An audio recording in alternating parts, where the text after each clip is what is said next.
En esta parte de la clase ya vamos a pasar a ver los delitos concretamente que pueden estar involucrados en una investigación y eventual juicio por un hecho contra la integridad sexual. Así que de la parte general del código vamos a pasar al libro específico que regula los delitos que afectan la integridad sexual de las personas. Y en el documento que les dejé como parte de esta clase, que les decía con anterioridad, es la extracción del Código Penal de la parte general y del capítulo correspondiente a los delitos contra la integridad sexual, lo que vamos a encontrar es que concretamente tenemos definidas 8 conductas típicas, 8 delitos. Ahí entre paréntesis hay un 7 porque hay algunos temas que vamos a ver brevemente en esta clase y con más profundidad cuando lleguemos a estándares internacionales con relación a alguno de los delitos. También es importante considerar que hay circunstancias agravantes específicas que se definen en esta parte del Código Penal para los delitos contra la integridad sexual y también hay algunas cuestiones vinculadas a determinados alcances de la participación específicas por el rol o la relación que tengan determinadas personas con la víctima.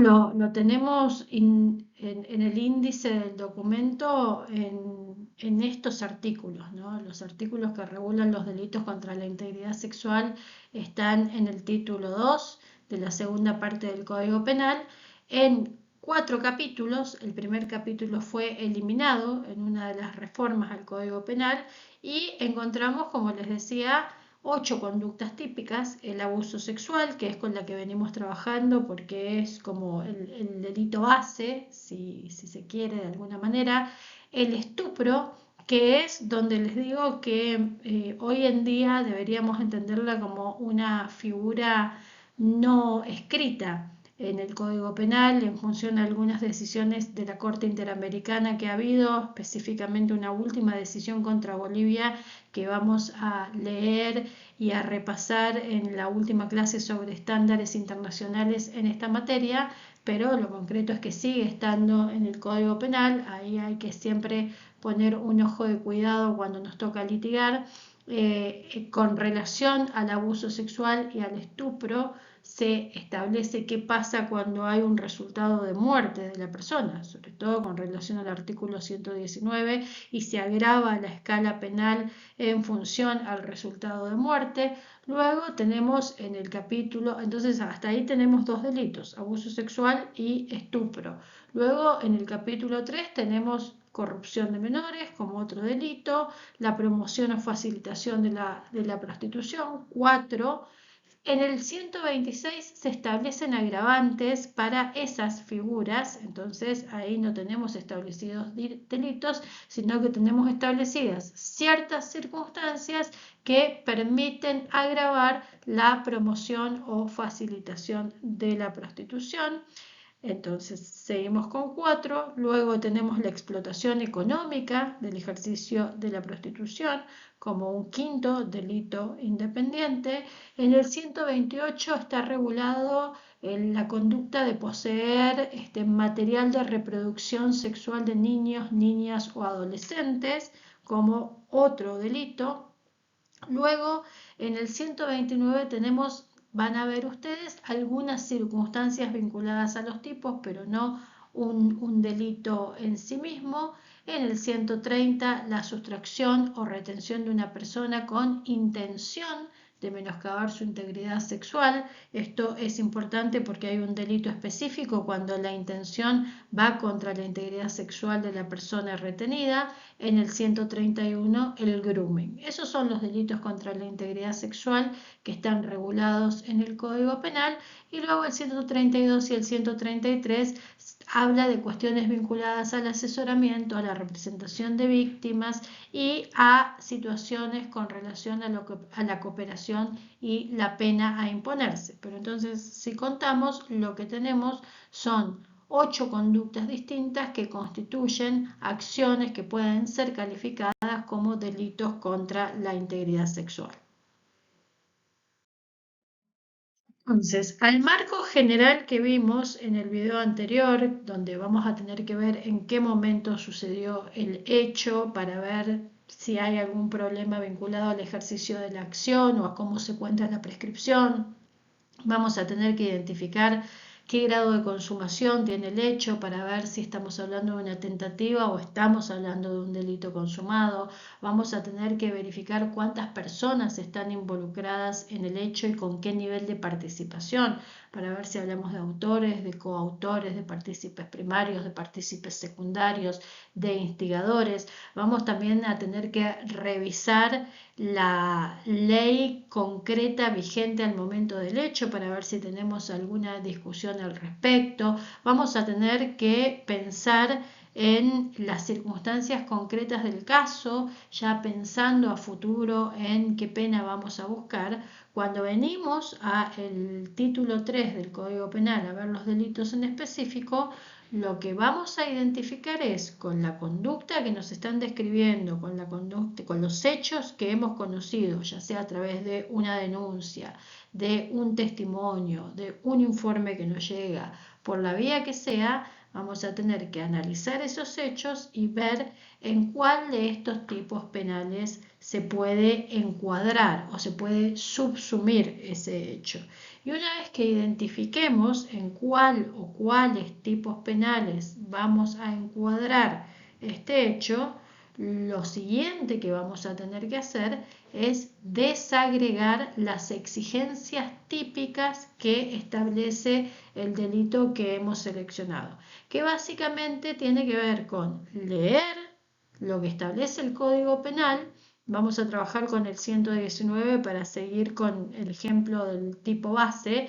Vamos a leer el 119 y vamos a ver qué exigencias mínimas me pone, qué hechos tengo que buscar yo para cubrir esas exigencias. Es decir, a partir de leer las exigencias del Código Penal, voy a hacer un nuevo análisis de los hechos que tengo en el caso para verificar si esos hechos son suficientes para sostener ese delito.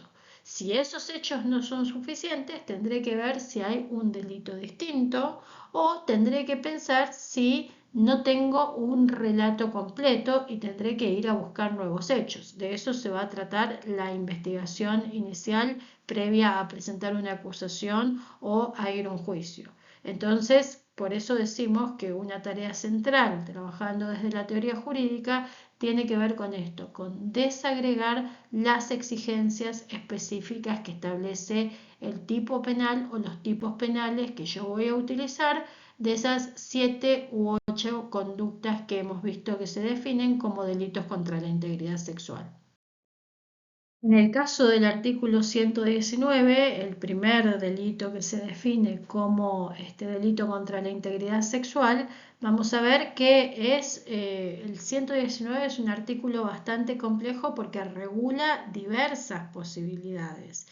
Tenemos 3 párrafos iniciales que regulan 3 posibilidades distintas. El contacto sexual, el primer párrafo es una definición básica del abuso sexual.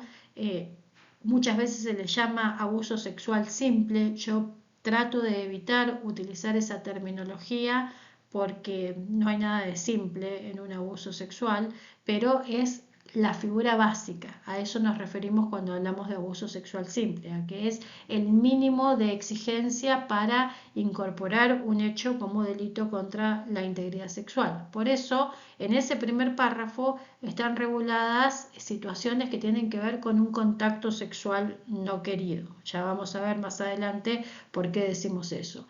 En el segundo párrafo ya el 119 regula una posibilidad de conducta más grave y por eso habla de un contacto sexual gravemente ultrajante. Entonces, de esa forma base, de esa exigencia mínima que tenemos en el primer párrafo para sostener que hay un delito que implica un contacto sexual no querido, cuando pasamos al segundo párrafo tenemos determinadas características que vamos a ver un poquito más adelante que nos sitúan en un contexto que llamamos gravemente ultrajante. Entonces ahí ya varía la escala penal. ¿Se acuerdan que decíamos? En el abuso sexual del primer párrafo, la escala penal parte en un mínimo de 6 meses. En el gravemente ultrajante, el mínimo de la escala penal parte en 4 años. Y el tercer párrafo, que es el que establece lo que solemos llamar violación, el abuso sexual con acceso carnal, también se establecen una serie de conductas diversas que implican el acceso carnal y que nos sitúan en una situación aún más grave pensándolo desde la pena, porque el mínimo del tercer párrafo es 6 años. Son 3 párrafos distintos que regulan 3 situaciones distintas. Para el segundo párrafo o el tercer párrafo yo siempre voy a estar partiendo de las exigencias mínimas del primer párrafo y le voy a estar sumando una situación adicional que hace que se vuelva más grave el hecho y por tanto esto impacte en la escala penal. Luego tenemos un cuarto párrafo en el artículo 119 que establece determinadas circunstancias que pueden darse y que me pueden agravar aún más la escala penal de cualquiera de los 3 párrafos. Es decir, tanto el contacto sexual referido en el primer párrafo como el abuso sexual gravemente ultrajante referido en el segundo párrafo, como el abuso sexual con acceso carnal referido en el tercer párrafo, si tienen hechos que permitan sostener alguna de las situaciones del cuarto párrafo, van a tener una escala penal más alta porque va a haber situaciones agravantes. Acá entonces tenemos el desagregado que yo les propongo del primer párrafo del artículo 119. Cuando me refiero a desagregar, a lo que me refiero es a identificar cuáles son las exigencias esenciales de un determinado delito, de una determinada conducta regulada en el Código Penal y cuáles son las exigencias alternativas. Esencialmente, en el primer párrafo del 119, que tenemos que tener uno o más sujetos activos, esto es, un autor o más autores identificados, o un autor y algunos partícipes primarios y o secundarios, un instigador y un autor. Tenemos que tener una persona que ejecuta la acción o varias personas que ejecutan la acción y ahí distinguir qué nivel de participación tienen si son varias. Eso es esencial. Tenemos que tener una persona victimizada, tenemos que tener una persona que sufre esa acción. Entonces ahí está autor-víctima, claramente. Y luego tenemos que tener una situación de abuso sexual que también la podríamos llamar contacto sexual no querido, contacto sexual no admitido. Esa es la base de la estructura del artículo 119. Y luego el artículo 119 nos da 3 posibilidades distintas. La primera es que la persona sea menor de 13 años. Cuando nosotros podemos sostener que se dio una situación de contacto sexual con una persona menor de 13 años, no tenemos que acreditar nada más que el contacto sexual. ¿Por qué? Porque la persona menor de 13 años no tiene edad de consentir. Es una edad en la que legalmente hemos acordado y se ha establecido en la legislación que las personas no pueden consentir tener contactos sexuales. Entonces, cuando la víctima tiene 13 años o menos y hay una situación descrita que implica un contacto sexual, eso solo basta para sostener que hay un abuso sexual. Si, para ponerlo con un ejemplo, si una persona le toca un seno a una niña de 11 años, aun cuando digamos que, no sé, que estaban jugando, que estaban en una situación, no sé, en la que ella quiso o ella instó o ella no dijo que no, eso no tiene ninguna relevancia porque tiene 12 años. Sucede mucho en casos en los que se dan besos en la boca y se dice, bueno, es que es una convención social, es que entre gente próxima se estila.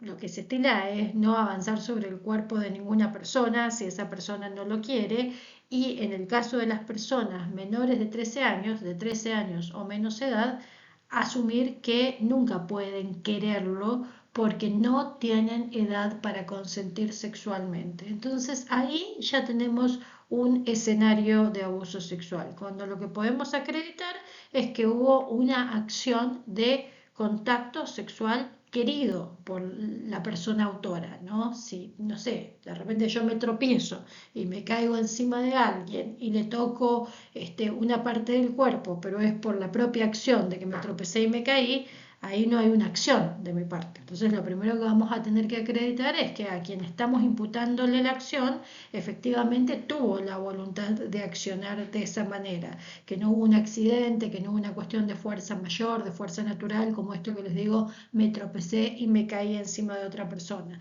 Si no se da ninguna de esas circunstancias y estoy con una persona que tiene 13 años o menos, entonces estoy en una situación de abuso sexual porque las personas de esa edad no pueden consentir legalmente, lo establece el Código Penal. Entonces, esa es la primera posibilidad que tenemos que cerrar, y cuando estamos en esas posibilidades, lo que aparece en la posibilidad 2 pierde exigencia. Es decir, en ese escenario, en el escenario de personas de 13 años o menos, yo no tengo que acreditar ni violencia, ni amenaza, ni abusos coactivos, ni intimidatorios. ¿Por qué?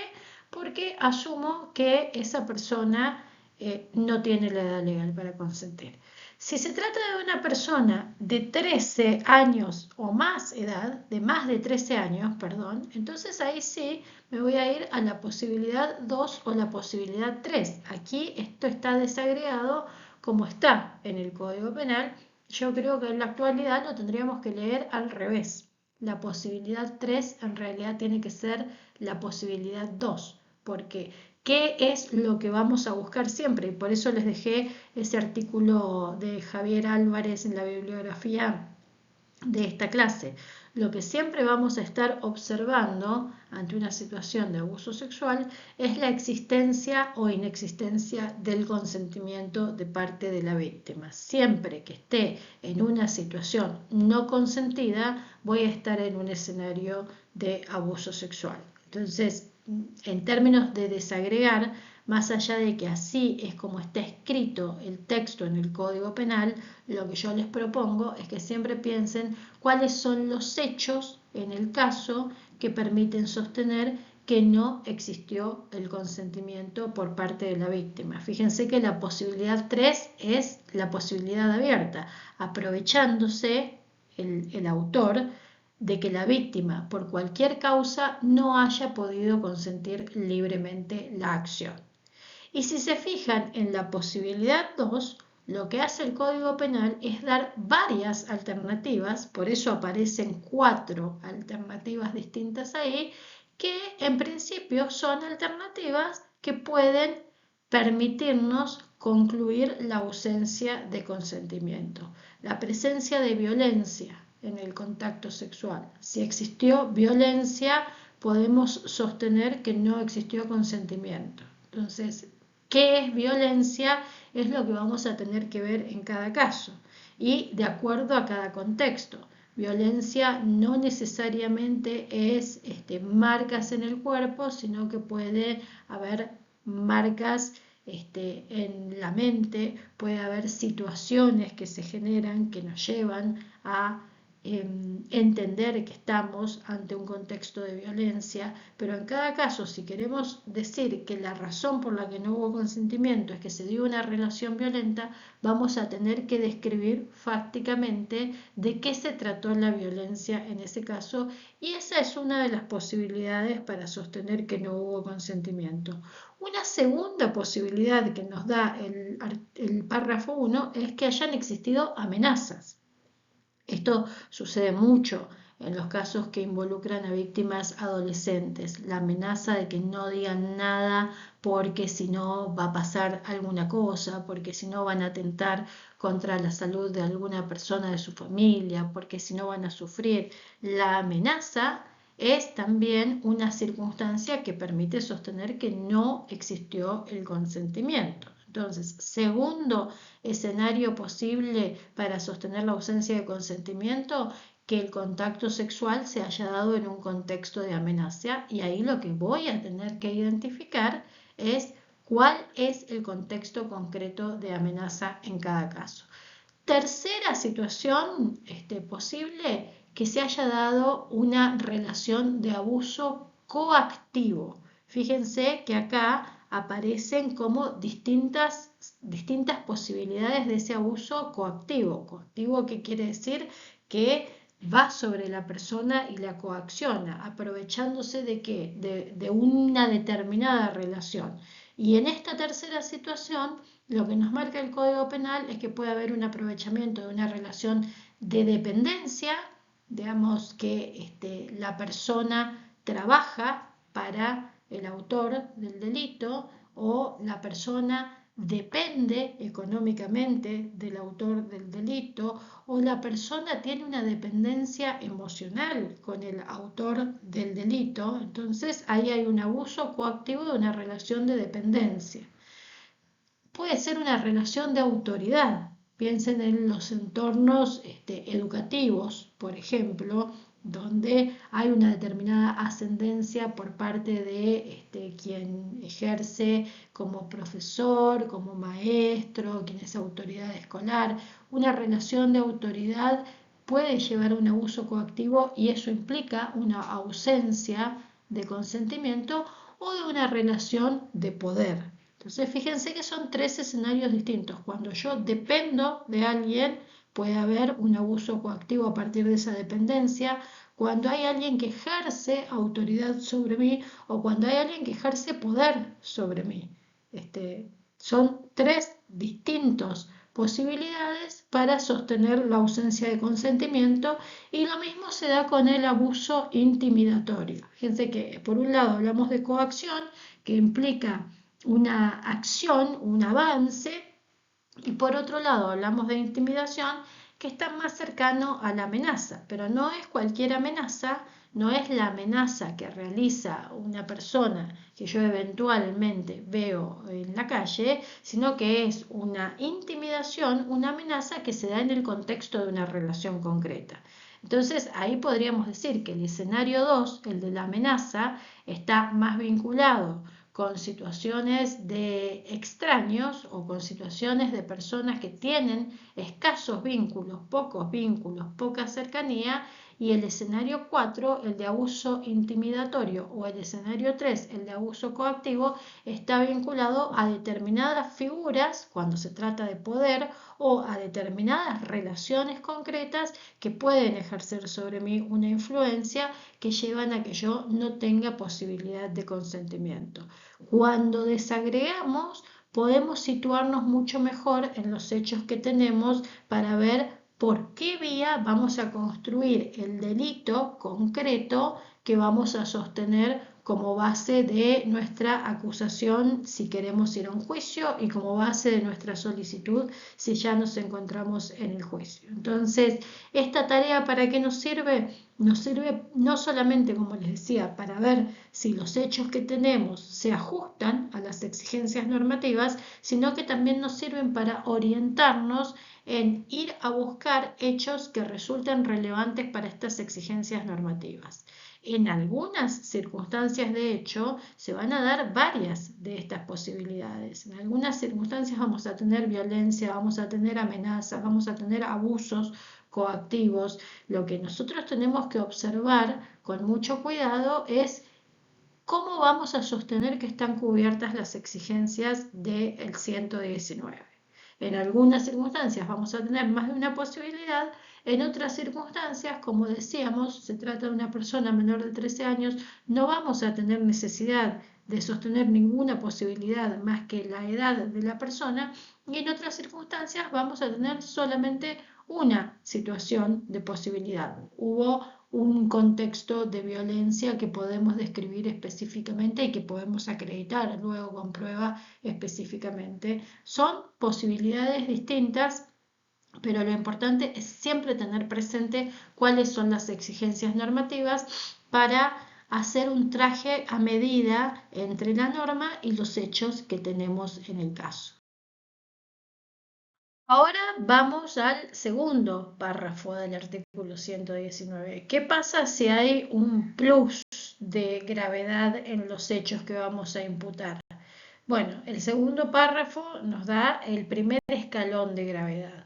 Sosteniendo una conducta de contacto sexual de las que están enmarcadas en el primer párrafo y con un sujeto pasivo, con una víctima que o bien no tenga edad para consentir o bien no haya consentido, no haya podido consentir libremente la acción, en principio por algunas de las circunstancias que vimos en la segunda situación del 119 o por circunstancias extra 119 que nos permitan sostener que no hubo consentimiento, si tenemos ese escenario, pero además tenemos una configuración, la discusión con este segundo párrafo suele darse en, bueno, ¿qué significa concretamente que algo es gravemente ultrajante?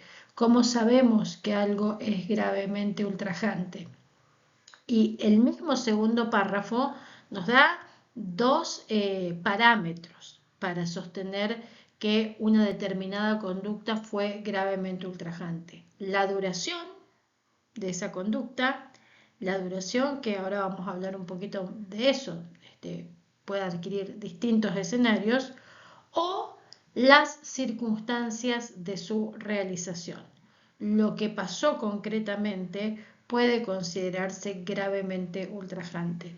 ¿Qué es lo que nos va a generar esto? Cambiar de escala. Ya no vamos a estar en la escala del primer párrafo, que establece la pena mínima en 6 meses y la máxima en 4 años, sino que vamos a estar en una escala mucho más grave porque establece el mínimo de la pena en 4 años y el máximo de la pena en 10 años de reclusión o prisión para el autor.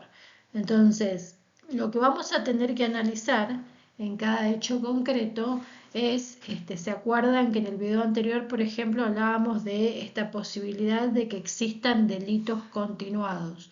Los delitos continuados contra la integridad sexual los enmarcábamos diciendo, bueno, cuando una misma persona ha ejecutado a lo largo de un tiempo determinado una numerosa cantidad o una cantidad de hechos de contacto sexual no consentido, no es necesario que sean 150.000, pueden ser muchos menos, pero una cantidad de hechos no determinadas, pero que son varios, entonces ahí estamos en el contexto de un delito continuado si el autor es el mismo y la víctima es la misma.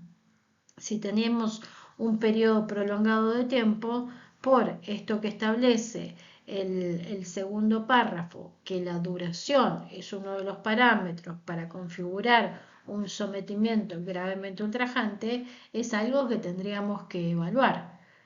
Por supuesto que si decimos que hubo 3 hechos que tenemos identificados que son un contacto sexual inapropiado, pero un contacto sexual que podríamos clasificar dentro de los menos graves, no nos vamos a poder adentrar en el análisis de este segundo párrafo.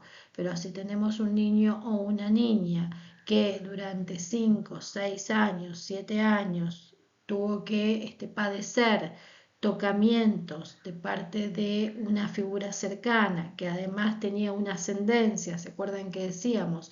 Las cuestiones vinculadas a las relaciones de autoridad, cómo inciden, aun cuando estemos en la figura por el hecho de que sea una persona menor de 3 años, si se dan circunstancias de las establecidas en la propia figura, por ejemplo, esta situación de amedrentar o de intimidar, de decirle al niño o a la niña no digas nada porque si no le va a pasar algo a alguien o te va a pasar algo a vos, eso también puede considerarse ultrajante cuando el periodo es prolongado. Entonces la duración es un parámetro a considerar para evaluar si se da una figura gravemente ultrajante y por supuesto la otra posibilidad, y en esto me interesa que les quede claro que no son necesarias las dos, no es por su duración y por las circunstancias de su realización que dice el segundo párrafo. El segundo párrafo dice por su duración o por las circunstancias de su realización. En este escenario que yo les planteaba, si yo tengo una víctima niña o niño que durante un periodo prolongado ha escuchado de parte de su abusador que si decía algo le iba a pasar algo muy malo a algún familiar o le iba a pasar algo muy malo a ella y aprovechaba determinadas circunstancias en las que se daba la soledad o aprovechaba cuando estaba con ese niño o esa niña para llevarlo a algún lugar y podemos construir un escenario vinculado a las circunstancias de su realización, que yo le diga a la persona que estoy victimizando, si vos decís algo yo me voy a morir, o si vos decís algo se va a morir tu mamá, o esto es un juego y lo tenemos que mantener entre nosotros, eso hace parte de las circunstancias de realización y eventualmente me puede colocar a mí en este tipo de figura, en la figura gravemente ultrajante. Si además eso lo he hecho durante 5 años, la duración es un factor que contribuye, pero no necesariamente se van a dar los dos supuestos. También puede darse que yo encierro a una persona a las 9 de la noche, no la dejo salir hasta las 6 de la mañana y la duración, aun cuando es un periodo situado y corto en un día, la duración a través de los padecimientos sexuales que yo provoque sobre esa persona me podrían eventualmente colocar en la figura gravemente ultrajante. Entonces, en este segundo párrafo, yo siempre lo que voy a tener que analizar es con relación al primero si hay algún plus que a mí me haga salir de la figura básica y llevarlo a esta figura que es una figura agravada con los mismos elementos de la figura básica, pero con esta suma de tengo que analizar cuánto tiempo pasó o tengo que analizar qué cuestiones específicas, qué circunstancias de realización específicas son las que a mí me permiten sostener esta figura. Y allí una de las cosas que les recomiendo es que analicen cómo se dan las relaciones entre víctima y victimario y esto que veíamos en el segundo escenario que nos plantea el primer párrafo, ¿no? De las relaciones coactivas o las relaciones de intimidación basadas en autoridad, basadas en poder, basadas en algún tipo de ascendencia que puedan eventualmente permitir construir un escenario específico que nos permita sostener esta segunda modalidad de abuso sexual que, como vemos, tiene una escala penal bastante más alta y más gravosa que la escala penal del primer párrafo.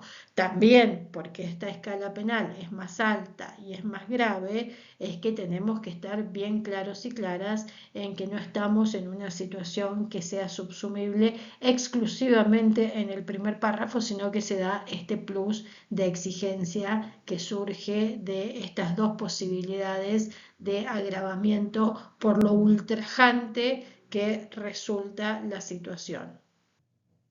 Y para pensar en estas situaciones, una última recomendación, por esto que les decía al principio de esta lámina, de que lo que suele discutirse es, bueno, la vaguedad que puede haber detrás de la definición de gravemente ultrajante, es siempre recurrir a la definición de las palabras, ¿no? Ultrajar, en definitiva, es humillar y ultrajar gravemente es humillar gravemente. Entonces lo que vamos a tener que observar en cada situación fáctica es si se presenta esa situación de grave ultraje, de grave humillación que nos permita salir del escenario del primer párrafo.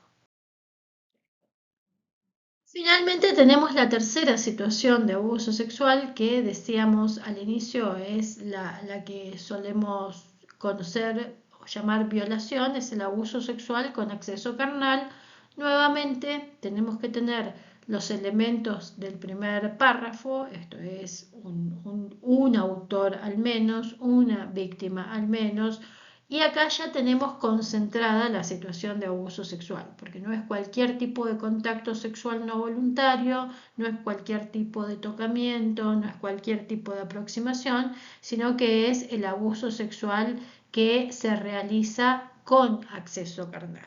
Tiene que haber un acceso carnal y las posibilidades que nos establece el tercer párrafo son con relación a qué tipo de acceso carnal puede haber, y ahí tenemos 4 posibilidades distintas, y es importante tener esto en consideración porque es lo que vamos a tener que especificar desde los hechos. Podemos tener acceso carnal vía anal, vía vaginal, vía oral, y la cuarta es cuando se realizan actos análogos, es decir, no hay propiamente una introducción del miembro viril del varón, que es lo que solemos pensar más rápidamente cuando pensamos en la violación, sino que hay una introducción de objetos, ya sea por vía anal o por vía vaginal, o de partes del cuerpo por alguna de esas vías, por la vía anal o por la vía vaginal. Entonces, fíjense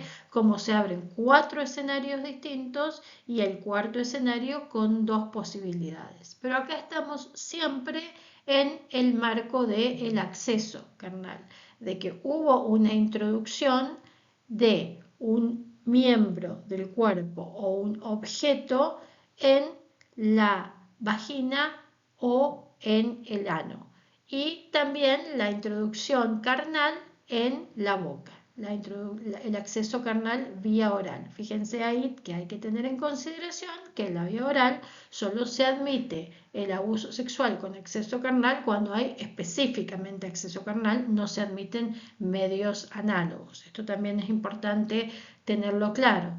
Y acá la escala es lo que varía. En este caso, la escala penal parte en los 6 años y llega hasta los 15 años de prisión. Es la escala más alta que tenemos de las 3 que venimos viendo hasta ahora, porque es donde, a diferencia de lo que veíamos en el segundo párrafo, que teníamos que empezar a explorar si realmente estábamos en un escenario en el que podíamos sostener que el ultraje, la humillación, el daño a la integridad sexual era más grave que el del primer párrafo, acá lo que tenemos es una situación concreta que el legislador considera como más grave aún, y es la de la penetración.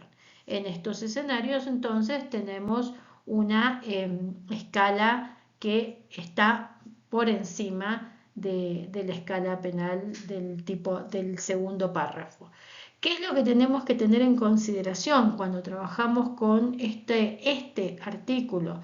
Que si nosotros sostenemos el abuso sexual con acceso carnal y no logramos probar en un juicio que se dio la penetración, de todas maneras subsiste el primer párrafo, porque el primer párrafo contiene exactamente los mismos elementos que el tercer párrafo. No contiene un elemento adicional, que es que haya una conducta gravemente ultrajante.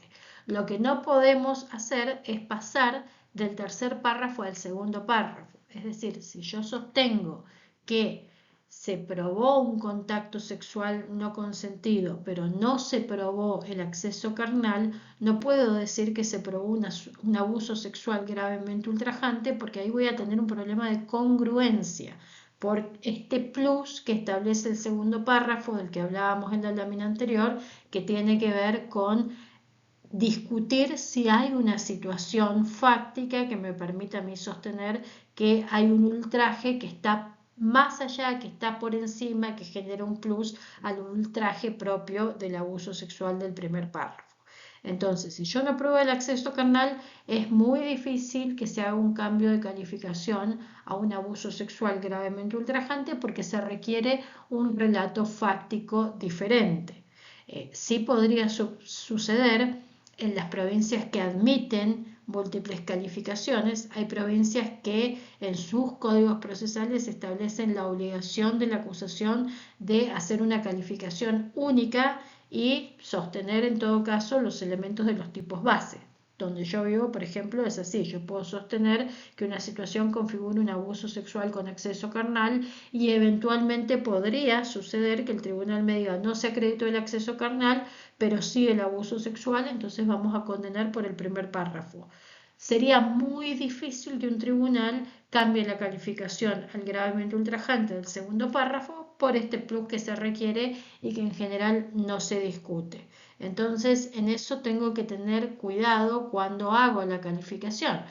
En las provincias que admiten calificaciones en subsidio, si yo quiero sostener que una misma situación, porque yo podría decir, bueno, una penetración es un ultraje grave, entonces ya las condiciones de realización, como veíamos en el segundo párrafo, en las que se dio esta penetración, en las que se dio este acceso carnal, a mí también me permiten sostener que se trata de una situación gravemente ultrajante, por más que estoy yendo a la escala penal del acceso carnal, que es la más alta. Entonces esto lo sostengo en términos subsidiarios. ¿Por qué? Porque de la duración en algunos casos, de las condiciones de realización en otros o de ambas circunstancias, yo puedo sostener que hay un concurso ideal eventualmente con el abuso sexual gravemente ultrajante. Si yo sostengo la figura en concurso ideal, ¿se acuerdan que decíamos al principio, concurso ideal se da cuando una misma conducta se subsume en dos tipos penales distintos y ahí se aplica la escala del tipo penal mayor, en este caso sería el acceso carnal. Pero fíjense que yo voy a tener que hacer una descripción que no solamente relate que A accedió carnalmente por vía vaginal a B, sino que le voy a tener que sumar un relato vinculado a la duración de ese acceso carnal o a las condiciones de realización de ese acceso carnal que me permitan sostener el concurso con el abuso gravemente ultrajante. ¿Por qué podría necesitar hacer esto?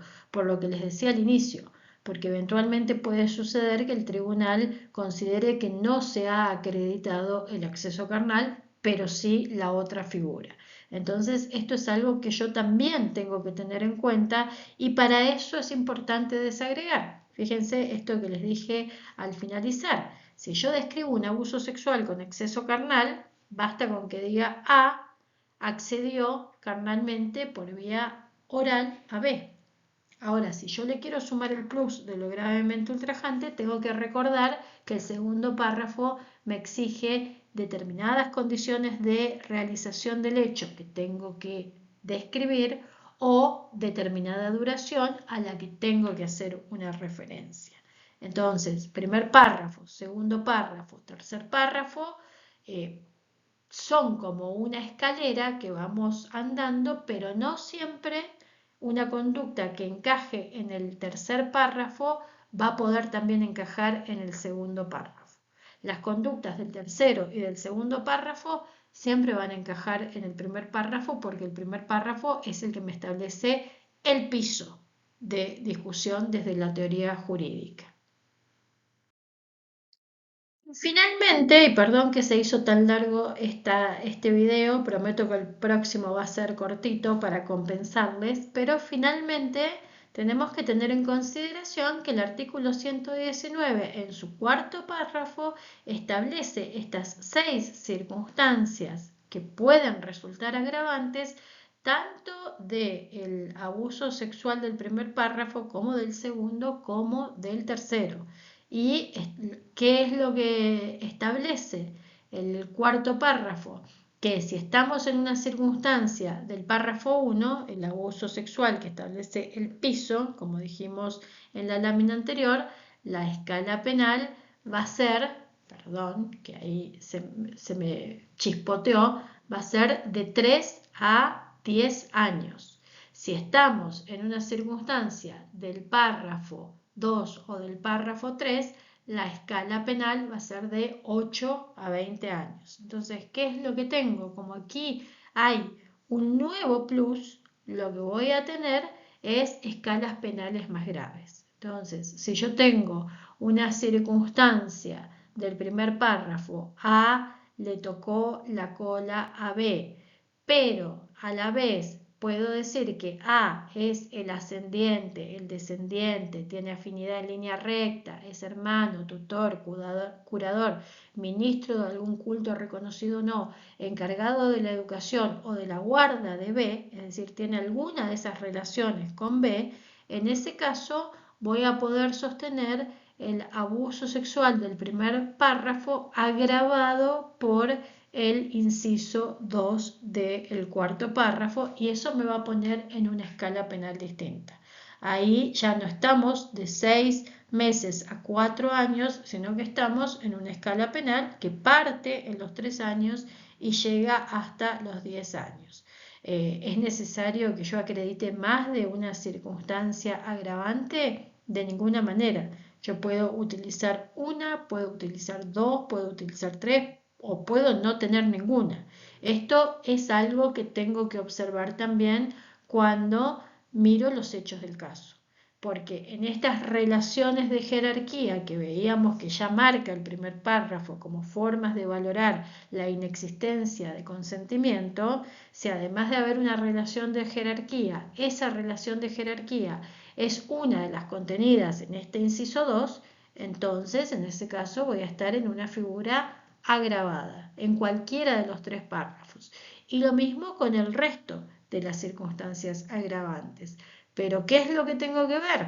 Que también cada una de estas circunstancias agravantes yo voy a estar obligada a relatarlas fácticamente cuando presente mi caso y a probarlas luego cuando vayamos a juicio y acreditemos y produzcamos nuestra prueba. Entonces, por ejemplo, una que suele estar muy presente, la del el número 6 que tienen ahí en la lámina. Cuando el hecho fuera cometido contra una persona menor de 18 años, son nuestros escenarios en este curso, aprovechando la situación de convivencia preexistente con esa persona.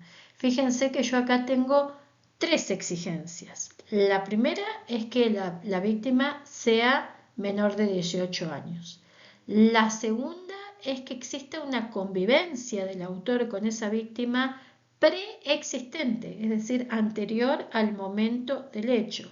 Y la tercera es que el autor haya aprovechado esa situación de convivencia, que se haya aprovechado, por ejemplo, algo que solemos ver en los relatos fácticos, es la persona que vive en la misma casa y aprovecha conocer el movimiento de la casa para saber cuándo la víctima va a estar sola o va a estar en circunstancias en las que no se va a percibir que está generando el abuso. Entonces yo tengo también que en el relato fáctico que voy a hacer mostrar cómo es que esta persona se aprovechó de esa convivencia. No basta con solo decir convivían, sino que necesito un relato mayor, porque si no me quedo en el plano de lo abstracto, que es lo jurídico, y eso es insuficiente cuando paso a la construcción de los hechos. Ya llevamos 47 minutos, me deben querer matar todos ustedes y todas ustedes, así que no voy a hacer este mismo ejercicio con el resto de los 7 tipos penales que tenemos en este título 3 de la parte especial del Código Penal, pero me parece que es importante y es el ejercicio que yo les voy a proponer para esta segunda clase, que intentemos tener estos mapas desagregados de todos los tipos penales o de los tipos penales con los que más usualmente trabajamos, porque esto nos va a permitir orientar, como les he insistido a lo largo de estos casi 50 minutos, en la identificación de los hechos del caso que resultan relevantes y los hechos del caso que no tienen relevancia, y también de los hechos del caso necesarios para acreditar determinadas figuras. Entonces, por eso me parece que así usemos tablas, usemos esquemas, usemos mapas conceptuales. Lo importante es que tengamos algún tipo de mapeo de cuáles son las exigencias legales específicas a las que vamos a sumar aquellas exigencias legales generales de las que hablamos en el video anterior y algunas otras cosas que brevemente vamos a ver en el video que sigue.